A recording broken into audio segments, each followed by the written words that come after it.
My name is Joan Prittie, and I teach in the Institute for Nonprofit Management and Leadership.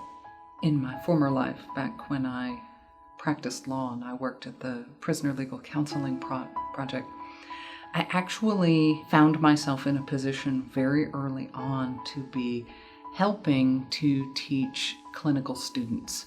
Many years later, I got a totally random email from somebody over in public administration at UGA.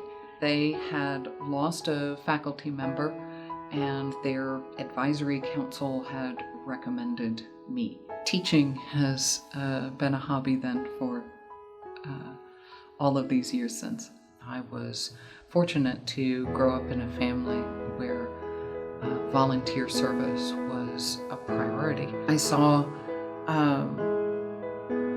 particularly with my mom, who continued to volunteer until she was well in her 80s, not only the effect that she could have and how she could help the organizations that she cared about, but also the effect that it had on her. I'm fortunate that I get to earn a living through doing service work, but I also feel that there's a compulsion to serve outside of work.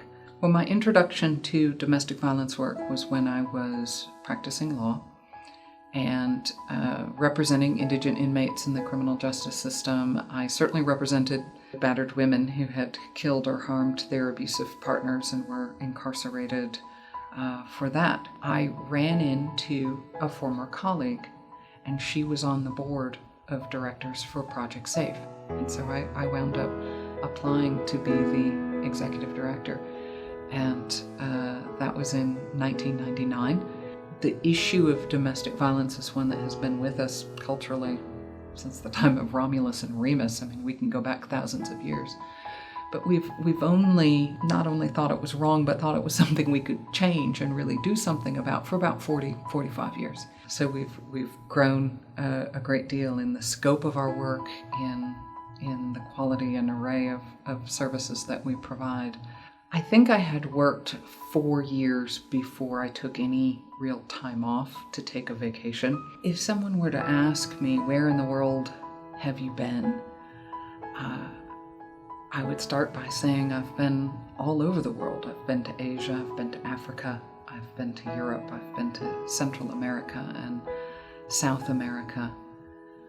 I counted it up recently and I've been to 19 countries and counting.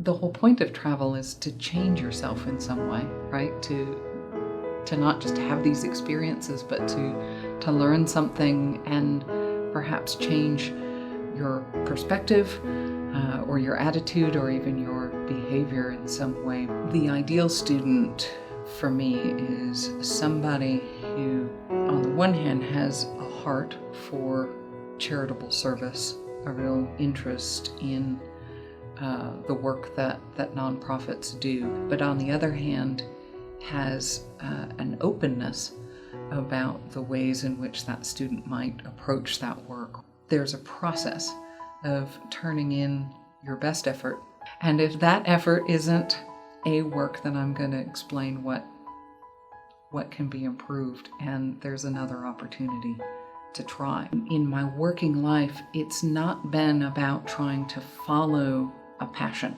but rather a sense of being open to rolling up my sleeves and saying, well, how can I help? What can I do? That leads to, I think, a successful career and a successful life.